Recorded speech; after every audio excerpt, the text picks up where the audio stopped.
rain this afternoon. I don't think it's going to affect the resumption of the game that we're about to start.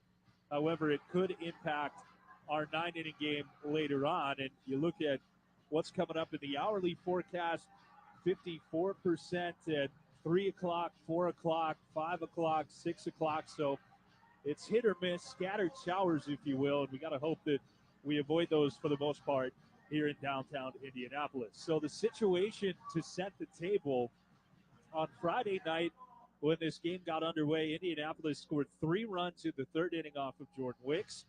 The ICUBS came back and scored 3 runs in the 7th inning, finding a way to tie the game in the process. It was a Kevin Alcantara strikeout that ended the ninth as the Indianapolis Indians take the field now defensively for the top of the 10th. So because Alcantara made the final out in the portion of the game played on Friday, he'll start at second base, and then it'll be Ben Cowles, James Triantos, and Jonathan Long due up for the ICUBS. And it's going to be Isaac Matson, who actually was on the mound when the rain fell on Thursday, and that's because we had the day off yesterday. So he is able to come back quickly and rebound to continue to work in this game as if he never left. So in a lot of ways, that part of it is exactly like it was on Friday. Coming up at the bottom of the inning, it is going to be Billy Cook, the 3-hitter for Indianapolis on second base, and then Matt Gorski, Malcolm Nunez, and Nick Solak are due up at that point. So we have Matson throwing the warm-up pitches. He struck out Alcantara to end the ninth with 2 men on base on Friday. And now he'll have an opportunity to try and give the Indians a chance for a walk-off win for the second time during this campaign. Their only win came in walk-off fashion. That was earlier this week in Game 1 of the doubleheader. And they're trying to do it a second time. Of course, if they find a way to win this game, it is guaranteed to be in walk-off fashion because we are in extra innings. Warm-up tosses are complete for Matson now. And we are ready to go with Ben Cowles climbing into the box. Matson working for the second time in this series. And Alcantara with good speed out at second for Ben Cowles, who is 2 for 4 in this game and has a 6-game hitting streak to open the year. Cowles, a right-handed hitter, is in, resting the bat on his shoulder. Matson works out of the stretch from the belt. He comes home. Cowles fouls back the first pitch off the catcher, Henry Davis. A fastball at 91 miles per hour, and it starts 0-1. And the gates weren't supposed to open today until 12:30, so you anticipate the crowd being a little bit late arriving. Very quiet down on the field as the 0-1 misses low. Cowles laid off to even the count, 1 ball and 1 strike.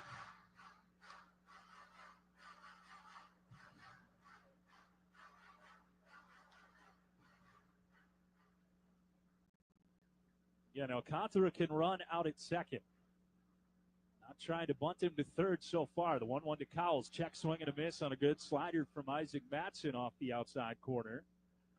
And now 1-2. Got to try to find a way to get him to third. When they played extras, Game 1 of the doubleheader Thursday, the ICUBS did not score in the 10th.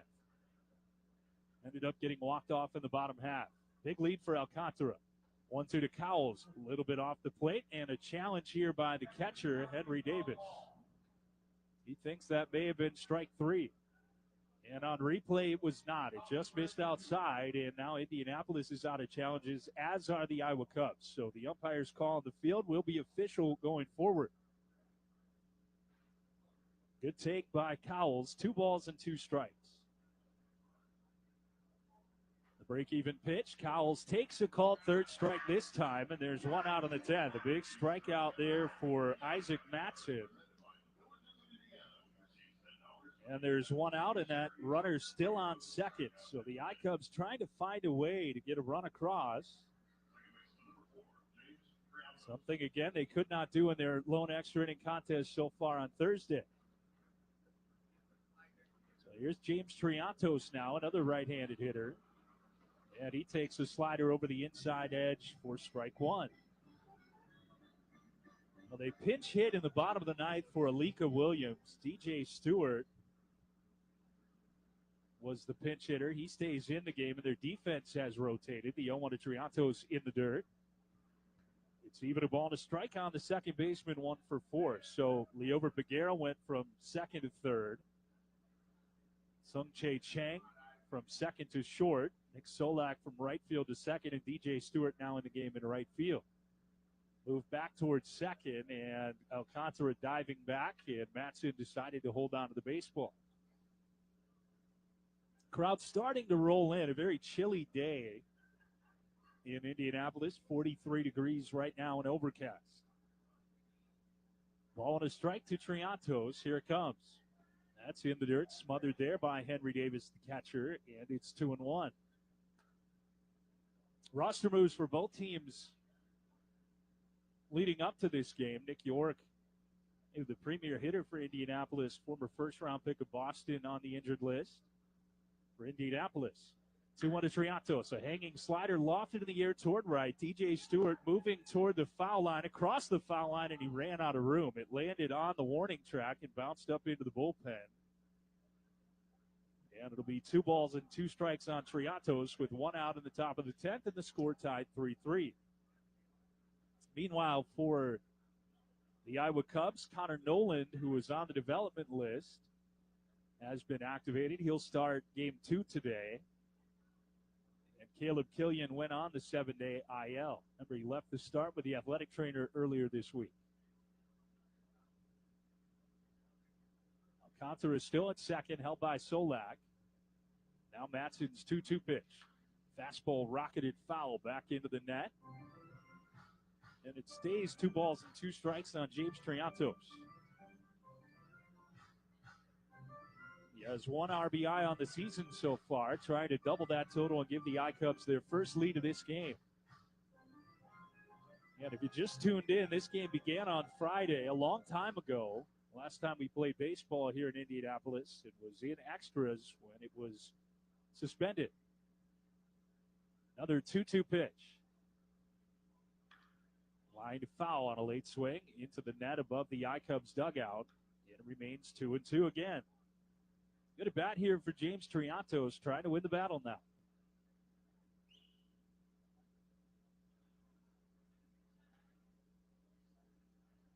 Matson just his toes touching the right side of the rubber, comes home.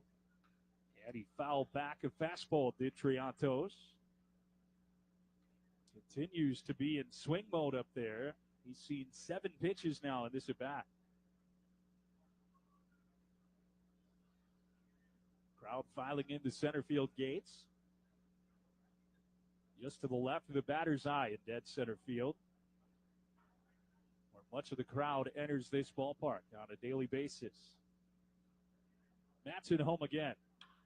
Popped up, right side of the infield, foul ground. First baseman Matt Gorski is there, makes the call and the catch. And again, the I-Cubs haven't been able to move that runner from second. Alcantara is still standing there with 2 outs for Jonathan Long.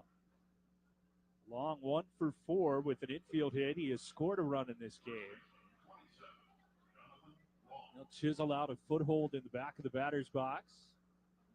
And now looking for a clutch 2-out hit, or the I-Cubs will again be in a position where, after not scoring in the 10th inning, Indianapolis will have the winning run in scoring position to begin the bottom half. That happened to them in game 1 on Thursday. Walk-off win in 8 innings for the Indians. Their only win so far. Long, the first baseman, swings away the first pitch and lofts it down the right field line into the seats, foul for strike 1. Bullpen for Indianapolis has had its issues, an ERA over 10 this year, but Matson has been very good. He has not yet allowed a hit. A couple of strikeouts for him on the year as he misses outside to Jonathan Long. Ball to strike. Long came into this game hitting over 300. Right now he is at 300 on the nose. As the 1-1 is dealt, and Long swings through it. Took a little bit off, and it's a ball and 2 strikes. And Matson 1 pitch away from getting out of the inning entirely.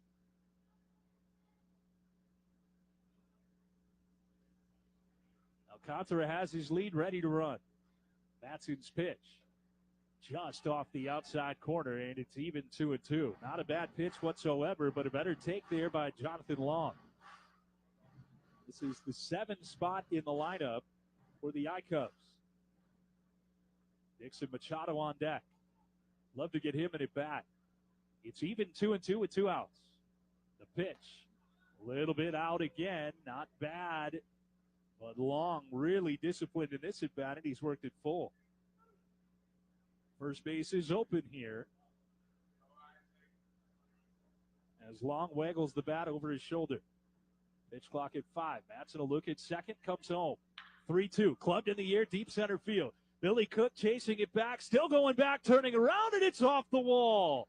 Alcantara scores easily, and Jonathan Long rolls into second with a go-ahead RBI double in the 10th. What a swing there by Jonathan Long. Couple of good takes, got him to a full count. And he was able to do the rest with that fastball from Isaac Matson. First lead of the ball game for the Iowa Cubs on a booming double to dead center by Jonathan Long. It's 4-3. And now Dixon Machado bats with the man in scoring position. The pitch, he's a breaking ball, turning over for a strike. That ball clubbed to dead center field by Long. Hit it 395 feet, 106 off the bat. His second hit of the ball game. Third RBI this year. Now the 0-1 for Machado. Outside, a little bit below the knees as well. Matson has been nibbling all around the lower outside corner. Hasn't been able to get a call or a chase here of late. From the belt. Check swing and a changeup. Machado laid off. It's a little bit low and outside again. 2 balls and a strike. For Jonathan Long, that double was his second of the campaign. Machado has a hit in 3 at-bats. He's also walked. And he has a hitter's count. Matson home. Breaking ball, grounded left side. Diving stop by Leover Baguero. He spins around, throws to first, and a low throw is dug out of there by Matt Gorski at first. A really nice defensive play on a couple of fronts there from Indianapolis. But the ICUBS have the lead on the RBI double with 2 outs from Jonathan Long. They lead 4-3. They'll try and close it out. It'll be Daniel Palencia on the mound when we come back on the ICUBS Broadcast Network. Dream Steam Restoration and Cleaning's fully trained and certified team is your designated hitter. For cleaning carpet, air ducts, furniture, dryer vents, and more. Need restoration? We cover all the bases. Water, fire, and storm damage, mold removal, even biohazard cleanup. We use eco-friendly products safe for your family and pets. Call for an estimate and we'll knock it out of the park. 515-512-5387 or visit DreamSteamInc.com. Dream Steam Restoration and Cleaning, servicing Central Iowa. Family owned and operated since 1983. A 10-game flex pack is the perfect way to experience all of the fun of an Iowa Cubs game at Principal Park while not being tied to a set of dates. Create a customized experience just for you. Use all 10 tickets for one game or mix and match them over multiple visits. The choice is yours. Flex pack tickets are good for any game all season long. Visit iowacubs.com to get yours today. All right, here's the thing with mobile banking. You can get the laundry done and the yard, and it's only Thursday. Sure, run that extra block or mile with your four-legged buddy. Hey, you're at the gym? Do a few more reps. A little more gaming with your squad? Yeah, the Galaxy needs you. Better eat another s'more. And by another, we mean fifth. Soak up every single minute of every single day. Go on and do whatever it is you do and still keep in touch with your money. Great Southern Mobile Banking. Get the app now for Android and iOS. Member FDIC. Data rates may apply. See carrier for details. I'm Connor Nolan, and you're listening to Iowa Cubs Baseball on Hope 940.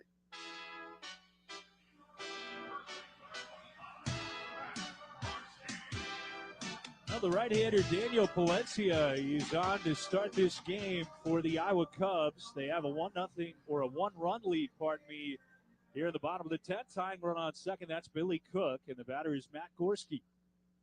Palencia, the flame-throwing right-hander, will deliver out of the stretch. Gorski swings away and fouls back a 98-mile-an-hour fastball for strike one. Valencia is looking for his second save of the campaign. This is the role he is likely to have in Chicago at some point this year as well. Comes home. Another fastball. This one off the corner away. It's even 1-1. The walks are really the only issue for him at times. Now trying to secure a victory here with a one-run cushion. His 1-1 pitch is a slider, fought off foul by Gorski, who was out in front a bit and just got a piece, and now he is likely guessing here, what am I going to get from Palencia? And those two pitches vary quite a bit. And let's see what the right-hander goes with. He comes home. Breaking ball, floated in the air, shallow center. This is trouble. Alcantara charging. It's down for a base hit. Stopping at third is Billy Cook, but a fisted fastball drops into shallow center for Gorski. And Indianapolis now with a tying run 90 feet away and the winning run standing on first. And Gorski took a wide turn at first with nobody behind him, trying to get maybe a throw that would allow Billy Cook to score. Well, the good news here is Palencia is a strikeout pitcher. The bad news is he has a tendency occasionally to walk guys. And now with men on the corners, got to keep an eye on Gorski. Malcolm Nunez, the batter. Big right-handed hitter, and the first pitch, swing and a miss. Tied him up with a fastball up and in, ball, strike one. Valencia in 2 scoreless, hitless innings coming in. That was the first hit he allowed, by the way. Has 3 strikeouts. Middle infield at double play depth as Valencia comes home. A fastball lined into right for a base hit. This game is tied, and the winning run is on second. Gorski now digging for third, and there will not be a play. Malcolm Nunez, who had the game-winning hit on Thursday afternoon in Game 1 of the doubleheader, ties the game here. And Indianapolis knocking on the door of a walk-off win for their second win of the season. They are living life on the edge. Their first 2 wins of the year may very well come in walk-off fashion. The infield comes in. Nick Solak is the batter. And Palencia now trying to find his way out of a big-time jam after 2 straight singles. First pitch to Solak, up and in. Look out. He had to get out of the way. And it's ball 1.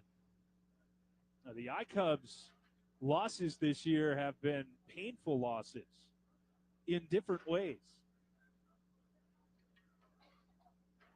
Solak ready, so is Palencia. And the 1-0 is a slider spinning over on the inner half for a strike call. One loss, they had a 7-2 lead in the middle innings against Omaha before giving up 10 unanswered. The other loss, walk-off after a big comeback on Thursday. 1-1 to Solak. Swing and a foul. He got a piece of the slider and rolled it toward the on-deck circle. And the count 1-2. The ICUBS scoring in the top of the 10th on a 2-out RBI double by Jonathan Long. But back-to-back singles off of Palencia have Indianapolis a wild pitch, a base hit, or a sac fly away from a win. 1-2 to Solak. Slider bounce left side past the diving Cowles into left field, a base hit, and Indianapolis has their second walk-off win of the week. They have a 2-3 record on the season, and both of their victories have come in extras in walk-off fashion. 3 consecutive hits off of Daniel Palencia. Solak drives in his second run of the season, and the Indians storm the field to party with Nick Solak.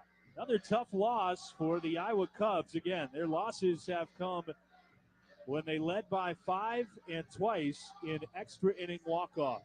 We'll take a break, come back, and briefly wrap this one up before we come back with our normal pregame show and a 9-inning series finale later on this afternoon. Back in a moment on the iCubs Broadcast Network.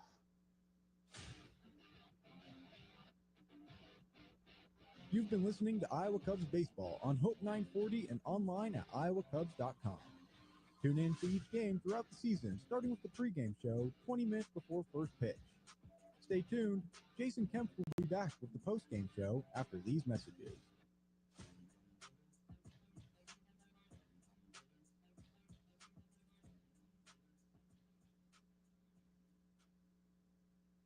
At Mid-American Energy, our 1.6 million customers depend on our energy 24/7. That's why we work 24/7 to deliver the safe, reliable energy you need. To keep our 99.9% reliability record, we're enhancing our technology, improving resiliency, and investing in critical infrastructure. We're generating power from all available resources to cover any increases in demand. And we're innovating to ensure you always have the energy you need. Mid-American Energy, obsessively, relentlessly at your service. Make more memories together this summer. Whether you're celebrating a special occasion with friends and family, hosting clients, or treating your staff, take them to Principal Park for an unforgettable time. Groups of 25 or more qualify for reduced prices. Come eat, drink, and watch baseball as a group for as low as $7 per ticket. Visit iowacubs.com to book your outing and ask about adding on a unique group experience. In the heart of downtown Des Moines, Confluence on Third Apartments offers a resort-style apartment community with luxurious studio, 1- and 2-bedroom apartment homes. Enjoy the fun and convenience of downtown living with first-class amenities that include a sprawling outdoor courtyard with a pool, grill station, dog run, and hot tub. Other amenities include a fitness studio, rooftop, sky deck, game room, theater, underground parking, and so much more to enhance your everyday living experience at Confluence on Third Apartments. With your favorite downtown venues just a short walk or bike ride away, you'll love the convenience of living at Confluence on Third Apartments. Learn more at confluenceonthirdapts.com. I'm James Triantos, and you're listening to Iowa Cubs Baseball on Hope 940.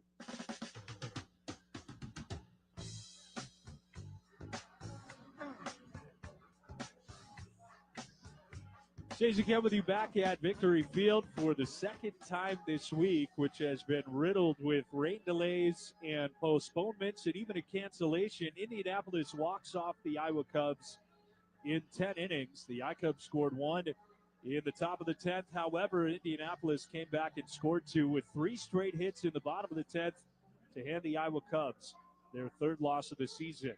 Look at the box score in this one. Indianapolis 5 runs on 10 hits, no errors. They stranded 9 on the bases. Meanwhile, the Iowa Cubs 4 runs on 10 hits, 4 errors, and they stranded 11. Actually, both teams stranded 11 as the stats just updated with the box score going final. Isaac Mattson, despite giving up the run in the 10th, earns the win. He is 1-0 out of the Indianapolis bullpen. That loss was the first of the season for Daniel Palencia, his first decision. He is 0-1. Game played in 2 hours and 50 minutes over the course of, 3 days. We started it on Friday, could not play yesterday, and finish it here after just a couple of minutes on Sunday afternoon. Some of the standouts in this contest for the Iowa Cubs, 2 for 5 for Moises Ballesteros. He drove in a run. Also 2 hits each for Ben Cowles and Jonathan Long. Meanwhile, for Indianapolis, 3 hits, including a big one in extras for Matt Gorski. He finished with an RBI, also scored a couple of runs, 2 hits and 2 RBI for Malcolm Nunez. On the mound, Carson Fulmer was very good in his first outing of the year for Indianapolis. 5 scoreless innings with 6 strikeouts for him. Randy LeBout, the lefty out of the pen, worked 2 hitless innings as well. As for the I-Cubs, Jordan Wicks had a bad luck inning. He allows 3 runs over 5 innings, scattering 6 hits along the way. Luke Little was very good. So was Phil Bickford and Keegan Thompson. Palencia just didn't have it coming out here on a 40-degree day as the opener, if you will. He had a chance to earn his second save. Instead, he gives up 3 consecutive hits and takes the loss. With that defeat, the Iowa Cubs fall to 3-3 on the campaign. 1 more game to play in this series. Indianapolis improves to 2-3. Again, both wins have been walk-off wins in extra innings. And the rubber match of what has now become a 5-game series is coming up officially at 1:10 p.m. Eastern Time. So we will be on the air with the pregame show here in about 10 minutes or so. We'll get things fired back up and bring you baseball at some point here from Victory Field. So we'll step aside for a moment, take you to regular programming, get the lineups in, and get ready to go for Game 2 of our doubleheader today at Victory Field in Indianapolis. It's the Indianapolis Indians and the Iowa Cubs coming up in a moment. Thanks for tuning in. We'll talk to you again a little bit later on the iCubs Broadcast Network. Thanks for listening to Iowa Cubs Baseball. Be sure to check in regularly at iowacubs.com throughout the year, and for more exclusive content, follow the team on X, Facebook, and Instagram. To catch every game, home and away, tune in right here on Hope 940 AM.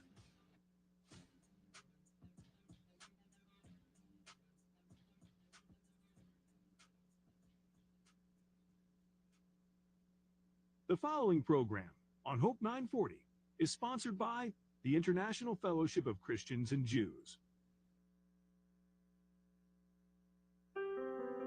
This side of eternity, you're not going to know what it is you've done, but I guarantee you, I know, because this is biblical again, we're going to have people running up to us on the other side saying, you know, you don't know this, but you did this for me. And that's the holy work that we're doing, the bond between Christians and Jews, saying, you know what, we're going to make sure these Jewish beautiful souls in the Ukraine know that there's a God who still loves them. Amen. There's people in America, Christians, who are reaching out and saying, we want you to have hope and a life renewed. Hallelujah. Welcome to this special Bless Israel program titled Aliyah, Fulfilling Biblical Prophecy in the Midst of War and Anti-Semitism, brought to you by the International Fellowship of Christians and Jews. Yonah and Mikael Benachio and their 4 children lived in Marseille, France, a loving Jewish family who experienced firsthand the vile hatred of anti-Semitism for just being Jewish. This is their story. The Jewish atmosphere in France and the treatment of Jewish families was deteriorating. Yonah explained that people usually think of anti-Semitism against Jews as something dark and violent, but anti-Semitism is also expressed in much more devious ways. Yonah describes the fear of walking around the streets in Marseille. We felt threatened if we walked around, and so we tried to hide our Jewish appearance when we were outside because of the anti-Semitism and harassment of Jews. The feeling we got from the French government was that we have to worry about ourselves and no one will protect us or fight for us. Yonah and Mikael and their family